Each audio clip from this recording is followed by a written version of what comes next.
Don't be offended, but you've probably been making your mandu fillings wrong. Just kidding, there's no wrong way to make it. But if you want to get them super juicy like this, keep watching. I'm using napa cabbage and separating the leafy parts from the crunchy parts, chopping those up with some onion, Asian chive, garlic and ginger, and some rehydrated dried shiitakes. In my opinion, mandu tastes a lot better when you pre-cook some of the veggies. We're going to season with salt to really bring out those flavors and add the leafy cabbage last, and then let it cool down completely. Ground pork and shrimp are the best combo for a nice bouncy texture, and I'm also going to add some potato starch to my seasoning so that it really locks in all that juicy flavor. Mix that for 2 minutes and then add the Asian chives and the pre-cooked fillings and mix one more time. I'm just using store-bought dumpling wrappers because making them from scratch takes way too much time, but this is how I fold them, and then you can freeze them for later if you want. To fry these, just cook them on each side for 2 minutes until they're golden crispy brown like this, or you can steam them for something a little healthier, and here is the sauce that I made for my mandu.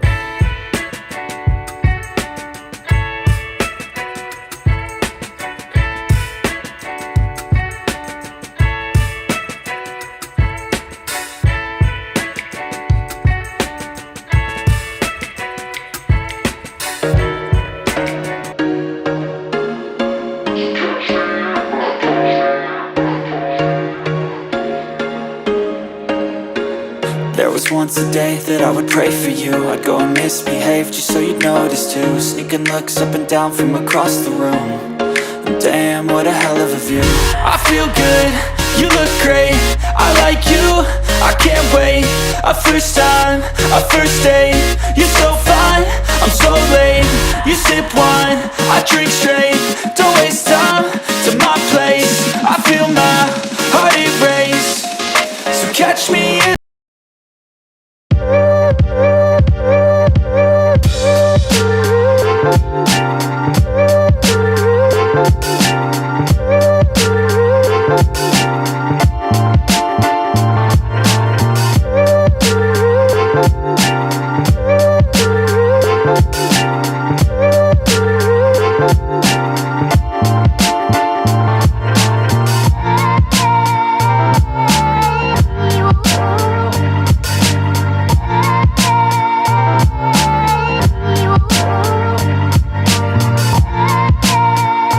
One of my most requested recipes.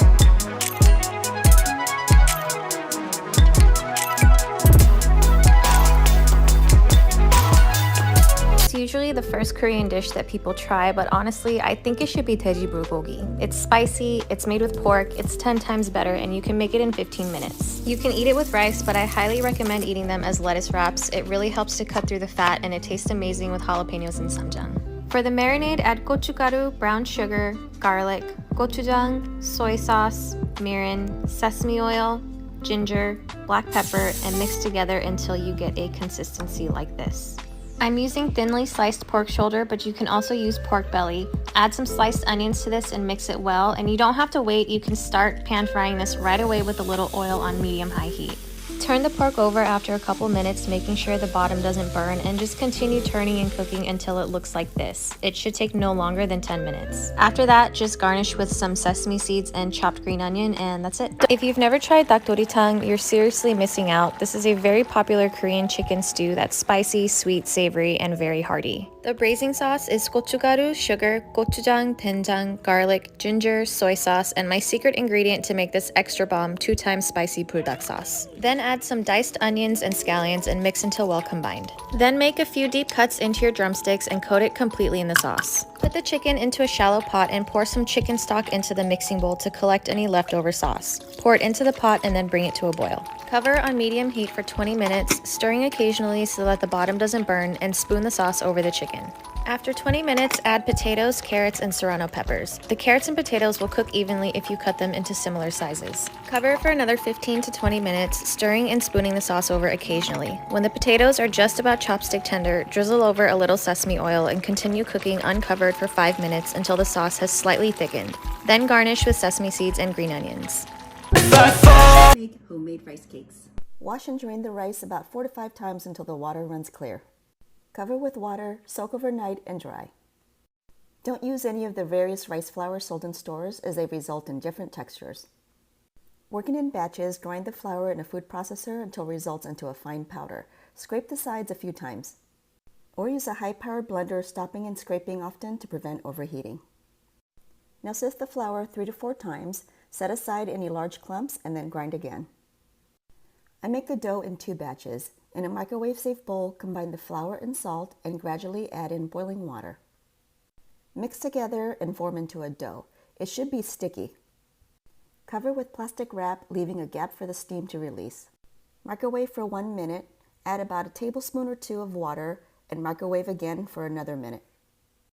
Now spread some sesame oil on your work surface. You'll also need something to pound the dough with. Now pound and fold over the dough for about 5 minutes until the dough is smooth and elastic. Knead for about a minute, roll out and cut into 4 pieces. Shape into a cylinder and working from the center, roll out each piece. Cut into 3 to 4 pieces to make tteokbokki, or cut into bite-sized pieces depending on size desired. Rub some sesame oil to prevent sticking. Now repeat the process with the remaining flour. If you're not using them right away, you can store in the fridge or the freezer. Enjoy! Yo, this is how you make Korean fried chicken. Ooh! 500 grams of chicken thigh. Boom. Half a teaspoon of salt. 1 tablespoon of garlic. Little bit of black pepper. 1 egg.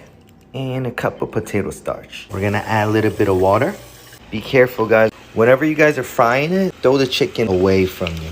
So 2 different ways to go about it. You either can make your own sauce or get one of these Jones at Fun Table. 3 tablespoons of gochujang, 1.5 tablespoons of soy sauce, 1.5 tablespoons of garlic, and 6 tablespoons of ketchup. 3 tablespoons of sugar, and 6 tablespoons of corn syrup. We're going to double fry it. Alright, we're going to finish it with some sesame seed. Yo, when you're in a rush, you ain't got time for all this. Just grab one of these Fun Table sauces. Bing, bing, bing, bing, bing. And just like that, you have Korean fried chicken. Yo, sale. Okay, Fun Table. I see y'all. I'm a big fan of Korean barbecue, especially beef bulgogi, and surprisingly it's very easy to make and tastes incredible. To a bowl, add your thinly sliced steak, and then you'll need a Korean pear to help tenderize the meat. So cube that up along with an onion, and then add both to a blender with garlic, ginger, soy sauce, brown sugar, and sesame oil, and blend on high until smooth. Cover your steak with the marinade, then add scallions and onions and mix thoroughly to combine. Let that sit in the fridge for at least an hour. Over high heat, sear your bulgogi until the marinade has cooked off and the beef is slightly caramelized. Serve over rice and enjoy.